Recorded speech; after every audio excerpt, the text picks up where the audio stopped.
Hi everyone, welcome to Leaving Holland channel. Um, Watching the mariachi in the mall while I'm having my lunch. It has been um, a rainy week, and that's an understatement, I think. It has been raining almost for a whole week in a row, and the weather is absolutely horrible. So what is happening is that we still go out for rides so that we have some experience of riding in the rain, but it's not my kind of thing. I mean, it is. Well, you will see it later in the video how cities and villages look after rain like this happened. It's like you switch on and off the rain because one moment it's raining, the next moment the sun is out. Here I'm sitting waiting for someone that is going to buy my old helmet, my first helmet. I used it only to pick up the bike, and I thought it's nice to sell, and because I was waiting for my real good helmet to arrive, so I sold it to someone who was very happy with it.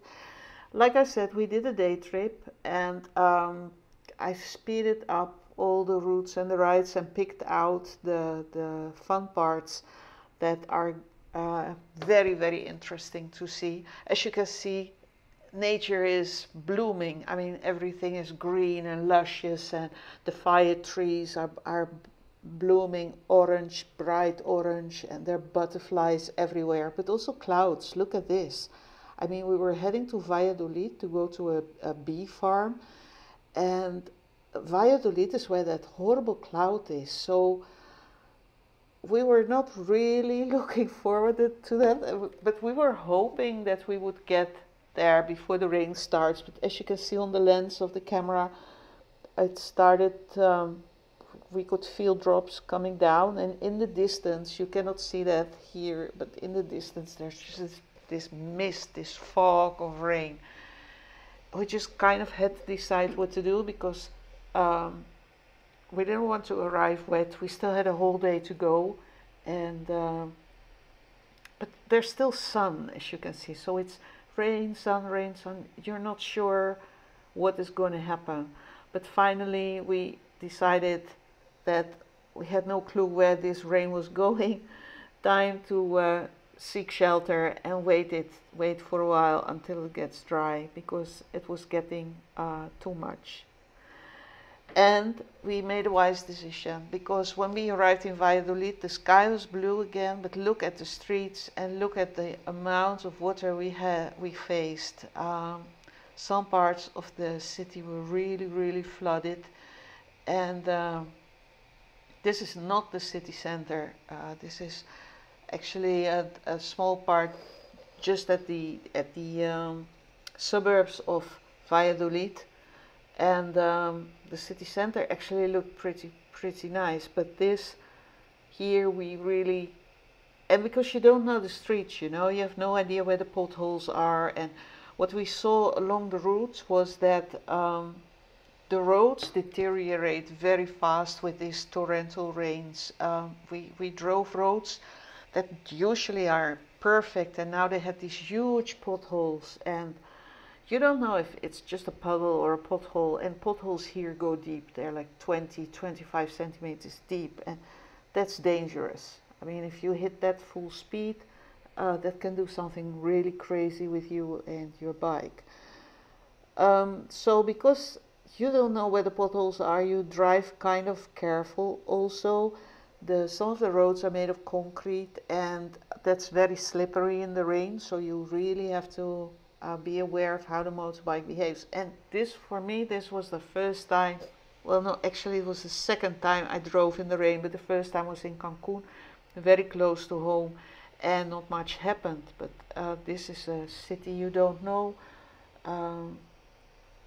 In Mexican traffic, you have to have eyes everywhere, because traffic just comes from everywhere. And although people do follow some of the traffic rules, it's much better than in the Philippines. Still, it's pretty dangerous sometimes. And then you also have to focus on this kind of things where you have no idea. usually those, I follow the one in front of me because usually those are people from the city and they know where the trouble is and where the potholes might be, so I do that. I did that once in the Philippines, but that was a mistake because the guy was on a very light scooter and I had a very heavy motorbike, so I slipped and I fell in a puddle. And ever since, I have this somehow this fright that I would fall in a puddle, and then I spend the whole day in muddy clothes, you know, looking like a stupid person that fell in a puddle. Anyway, we arrived at the bee farm, which is at the outskirts of Valladolid, and it's actually a pretty nice place, although today we might have brought a canoe. No, that's a joke. After this it gets much better. It's actually a nice place to go, only when we arrived there was no one, there was no tour guide. You cannot enter without a tour guide, and we had to wait an hour and a half for a tour guide to arrive, so we decided not to because again clouds were packing overhead and we still had a long drive ahead because we don't do the quota or the tollway. We like to ride through little villages and roads like this. Well, these definitely are not my favorite roads, I tell you. I hate riding like this. Anyway, that bee farm in Valladolid, it's really worth a visit. There's a nice little restaurant overlooking a valley and we saw some amazing birds. I have never seen them before in the Philippines. I think they're called the mo bird. They have these long tails and at the end there's like a pendula. You call it pendula? You know those big clocks that have this thing moving around? Tick tock, tick tock. Well, the birds have the same kind of thing with beautiful feathers that become very highlighted in the sunlight. So actually it was a nice place to be if you are a nature and a bird lover. I mean, I've never seen so many tiny frogs and the birds and, well, and bees, of course, bees. Lucky for me, these bees don't sting, so I don't have to be scared all the time of a bee sting. The place actually, the restaurant offers pretty good food. During the day you have all sort of egg dishes. They call it desayuno, it's breakfast. You can choose from, and in the evenings they serve pizza as well. And as you can see, not many people there. We were the only ones. And we had a nice time. We walked around a little bit. We were not allowed to enter without a guide, like I told you, but it was nice to be there and to be part of the nature. They had this pond with this horrible pink flamingo. The mural here, you can see that bird I was talking about. The bee, how do you call that? Bee houses. Anyway, we just had a fun time being there. It's a little shop. You can buy honey and hammocks and stuff like that, all handmade. And well, we had a good day. Arnold tried a new camera angle. He put the camera on his head. Here you can see me driving on the right side. It was kind of weird angle, and I'm still not sure if I like the video footage that he is giving to me, because he, like this, the movements, he looks around a lot, and that makes me a bit seasick. But it gives a real special view, special angle, because my camera is actually rather low because it's on the steering, and his camera now is much higher, so you can see more details, and it gives an extremely beautiful view of the butterflies. Oh, you're going to say I don't see any butterflies. That's correct, because we drive fast and butterflies kind of, you saw one, the yellow one.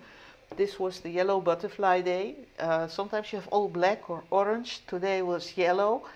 And we see them. I mean, they're all over us. We are just covered with yellow powder by the end of a road like this. But this helmet and this camera setting on the helmet, it gave a very spectacular view of one butterfly. let's do that again. Let's rewind that so you can see what's happening. You can see the butterfly coming if you watch closely.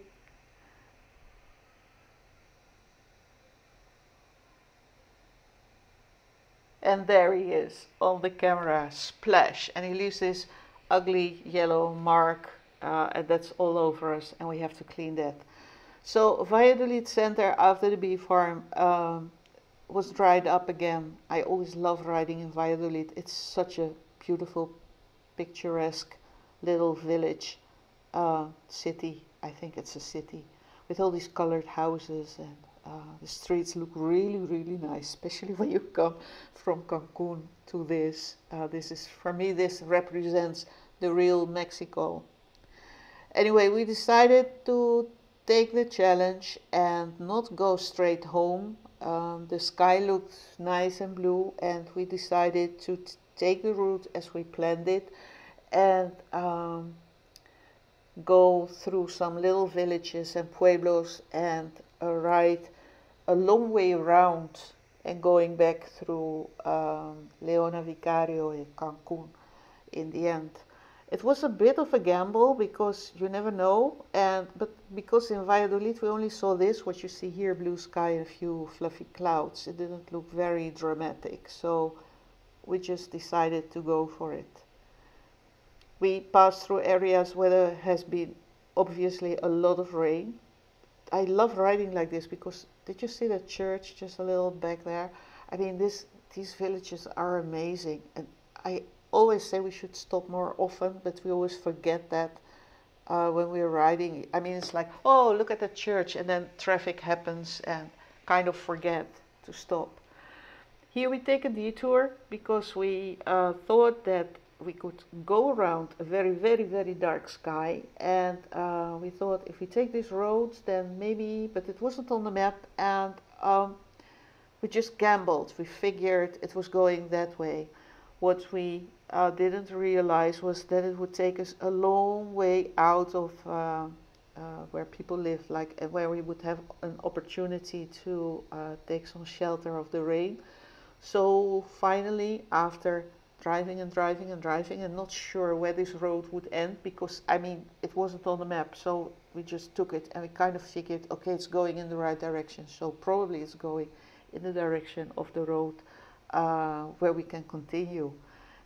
And then we just maybe circled around the heavy weather, but that did not happen. It started to rain and rain and rain, and it got worse and worse. So Arnan decided to put on his jacket. I left my rain liner at home, so I was just soaked wet. He also, but on the inside because of the humidity. I mean, you put on these clothes to protect you, but it doesn't make much difference because you'll be wet anyway, because you sweat, and so it was both ways. Anyway, I got soaked wet. He only got half soaked wet, and we just continued to journey, and just to realize that this road really was going nowhere. I mean, yeah, of course, there's a village at the end of the road, but that's it. The road stopped in that village, really. It was a pretty good road, no potholes, nothing. And it was fun to ride, but it was leading us nowhere. So, well, you'll see when we arrive in the village that there's not much there. Just some turkeys on the road and some chicken, and a sleepy little village. Everybody came outside to see us because who are those two white people on big motorbikes in this village on a road that leads to nowhere, right? So here we started to feel uncomfortable. We had this feeling like, oh, maybe this road is taking some wrong turns and not going in the direction we wished. And here we are.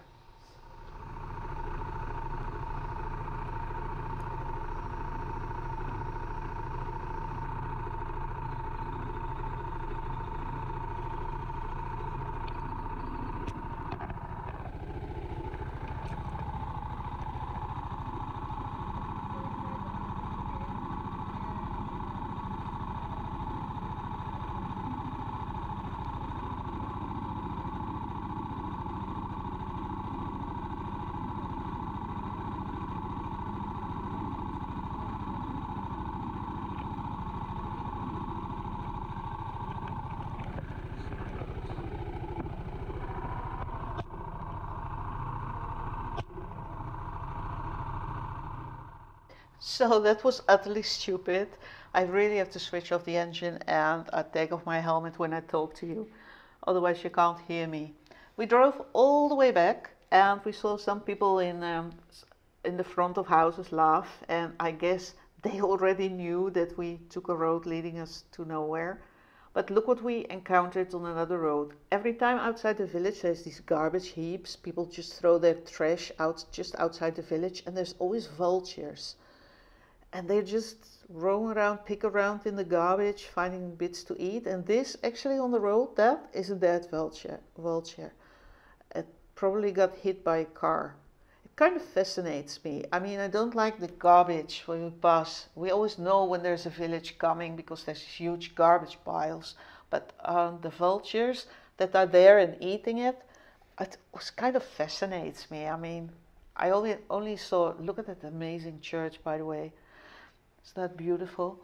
I only saw vultures in the Netherlands in a zoo, and now I see them in the wild, and just part of my daily life, so to speak. And it kind of fascinates me, this wildlife in Mexico and how it adapts to people living in their habitat. And the same in the middle of the city. I live in the middle of Cancun, and I have opossums, I have coatis, I have agoutis. There's so many animals around the house that just live side by side with the people and actually, how do you say, profit from the people living there because of the garbage we throw out. I mean, the opossums are in the garbage actually at night.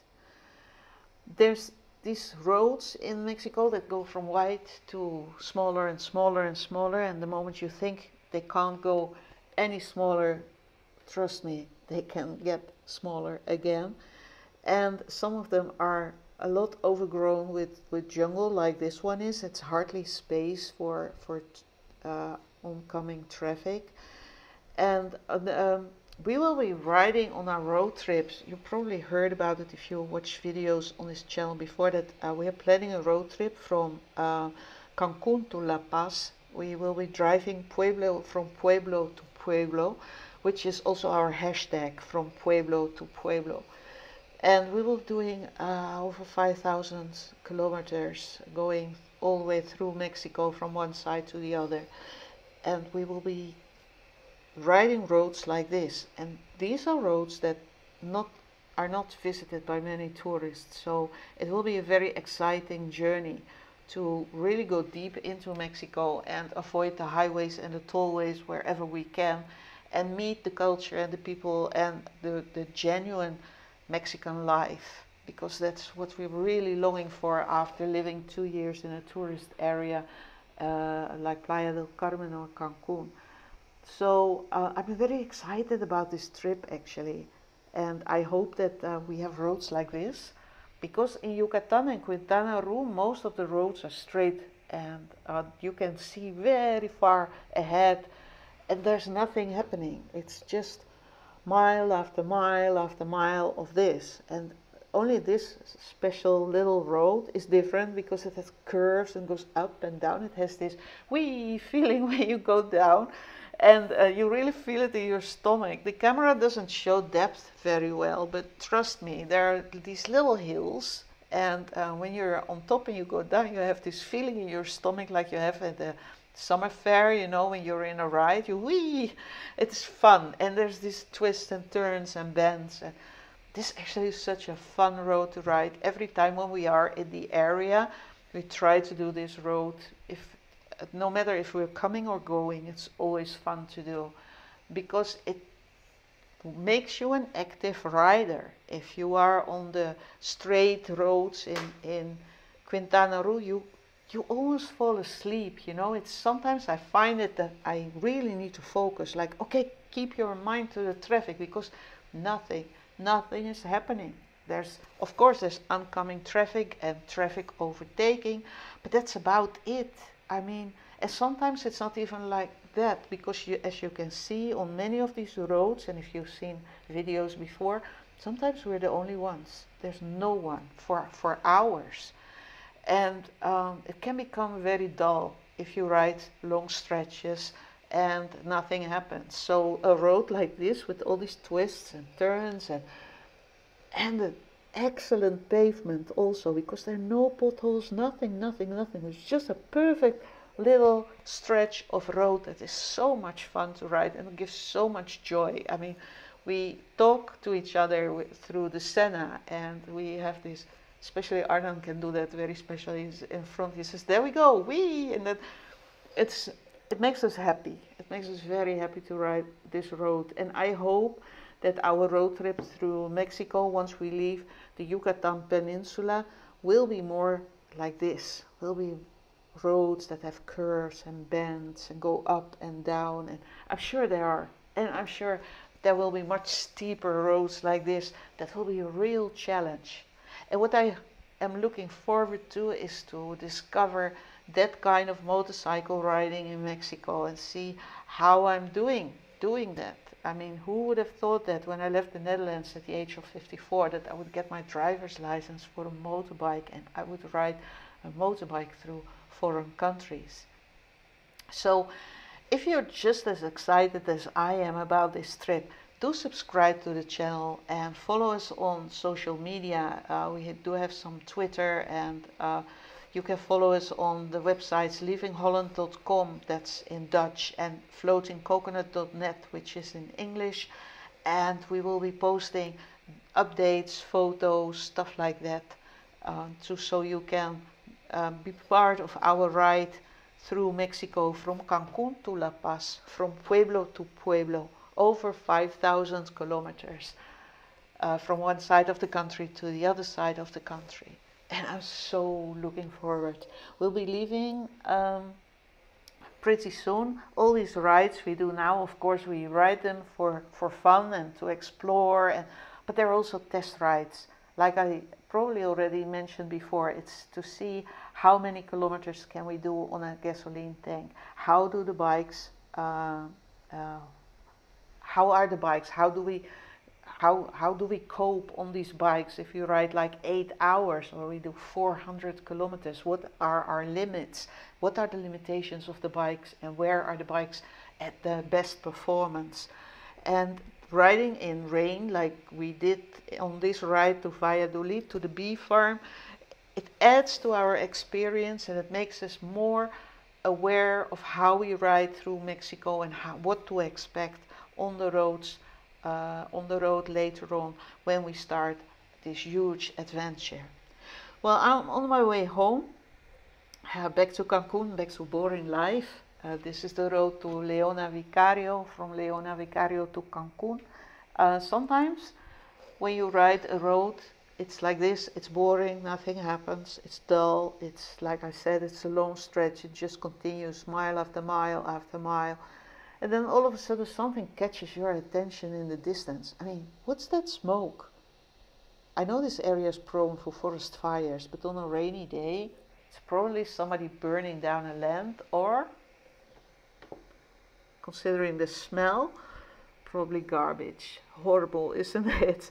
I don't know what I prefer more, the vultures or this smoke when they burn it and it's not laying around everywhere. Anyway, that kind of breaks the boredom of riding roads like this where hardly nothing happens. So I'm on my way to Cancun, and there I will become again a digital nomad, working 4 hours per day, and in the afternoons I explore Cancun. Well, not much to explore, but I go like places like this, the public markets, Mercado 23, and I go and have a lemonade there, or agua de maracuya, because there's a place that sells really good, affordable lemonades. Well, they sell all kind of drinks. Actually, if you're in Cancun, this is a good place to go. It's actually a fun place to go anyway, Mercado 23.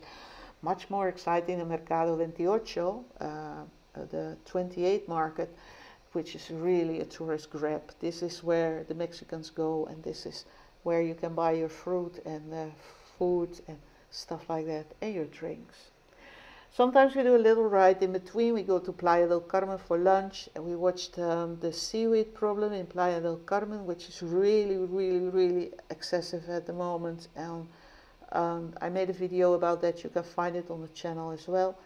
I indulge myself in rich chocolate cakes at La Brioche, my favorite place to go if I am longing for pastry. Look at that. Because it's rainy season, right? So you need comfort food.